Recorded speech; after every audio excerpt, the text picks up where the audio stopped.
Hello my friends, John LaRuffa here with another Unbiased unboxing, and in this episode we're going to take a look at Red Rising, the Collector's Edition.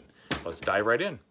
Alright folks, and as usual, please like and subscribe to my YouTube channel so I can get my channel off the ground. Still working on that. Okay, the cover here is definitely thematic to the look of the game, I suppose. I love the fact that at the back you see the game set up. That's great. You also get some information, I guess, on the different types of casts or houses or however you want to look at them in this game. Okay, so let's make our incision.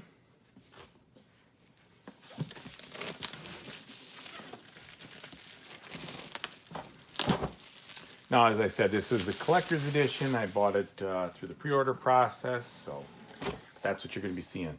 Inside the box, nothing special.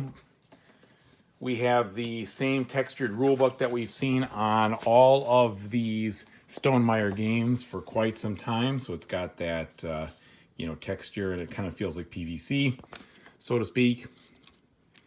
And in the inside of the rulebook, which I actually did already read, you do have some decent examples and some good clarifications, which I appreciate.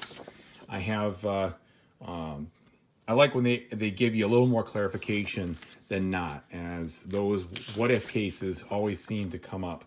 So there's not a ton of rules here, which means I'm guessing that you're going to see a lot of the content, so to speak, in the actual game cards themselves.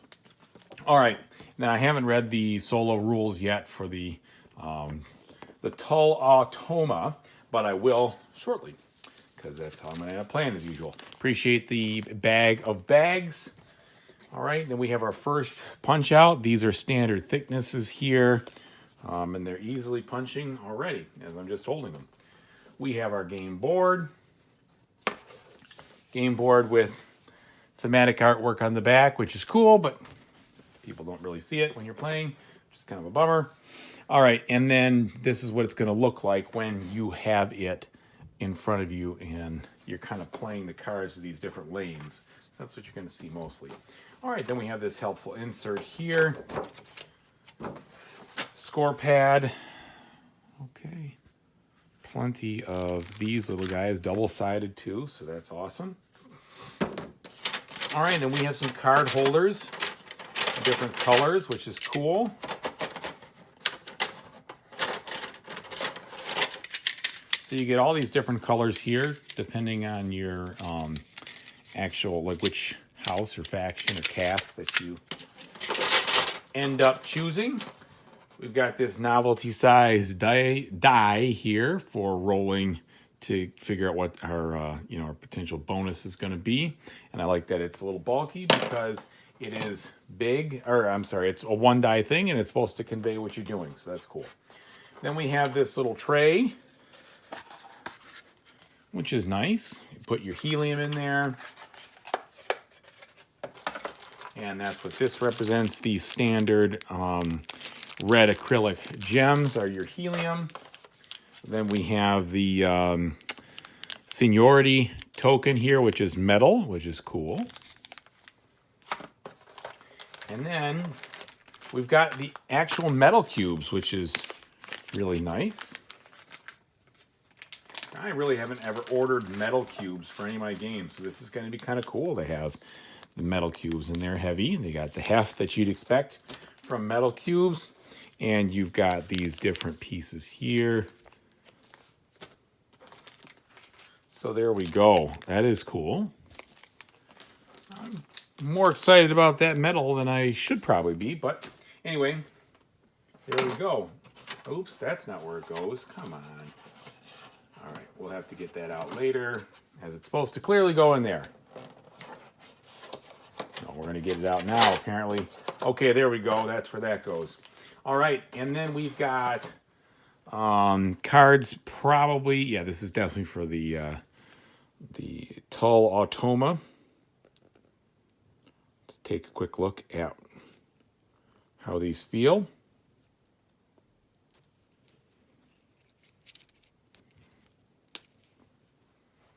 At first glance, I'm getting the feeling like they're the same kind of texture and quality as you see in the scythe cards. but that may just be me looking at the color and making a visual link. Come on.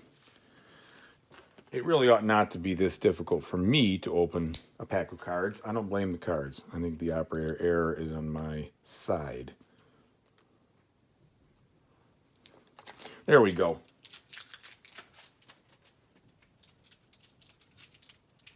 All right, and as I said, they do have that feel. They are very thin, regrettably. They do have a nice texture on them, but they are thin, thin, thin. So I'm definitely going to be wanting to sleeve these. I do like that they're numbered, so you know which cards you have if there's any issues. And they are super bland, and maybe that's okay. But I have never seen a more bland deck of Automa cards. So as long as they're functional, I guess it's all right, but they're not going to win anything from style on that side. Okay, and then you have these other two decks right here, which will be much less bland, I'm sure.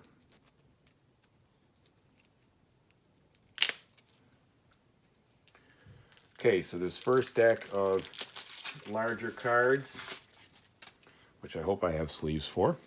These are also pretty thin, regrettably, but they do have a texture, and at least they have some definite artwork and some flavor there through the artwork, so that's cool. So you can kind of see that there's a different feel between the types of colors, and you've got your basic what it pairs with, what it doesn't work with, so to speak, how much points the card's worth, and then what it's worth and other end game conditions. So that's kind of cool. So you can see we've got a lot of different cards here. Lots of different characters or types of people, I guess you could say.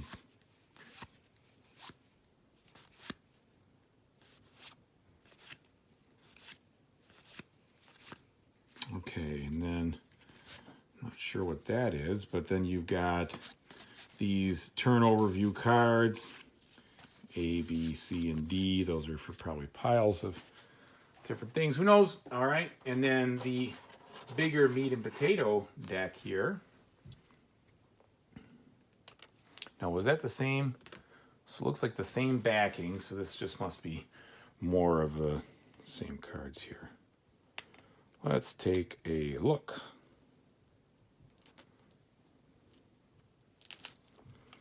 Okay. Well, right away I could see that this gold card has some embossing, which is cool. Brings it up to a higher quality level, which is nice. You can see that shiny embossment on the side there, I think. So that's cool. So the gold cards are really, really snazzy. In that regard, they have that on each side. So that's cool. I do like the artwork. It's pretty thematic. All these different people. So there's all your gold guys. And then we're back to kind of more of the same of the other ones. Again, I wish the cards were maybe a little thicker. That'd be a little nicer, but they do have a good texture on them, and they also have good artwork. So that's going to be the brunt of what you're looking at in this game. So I think that's overall pretty good. And the Automa being bland is not the end of the world. As long as it's functional, that'll do the trick. Okay, so that's what you got here. I hope everybody enjoyed the unboxing. And please, again, folks, think about liking and subscribing to my channel, as I would greatly appreciate it. That's about the size of it. Hopefully, whatever you decide to play in the future, you appreciate and enjoy. And until next time, I'll talk to you soon. Thanks.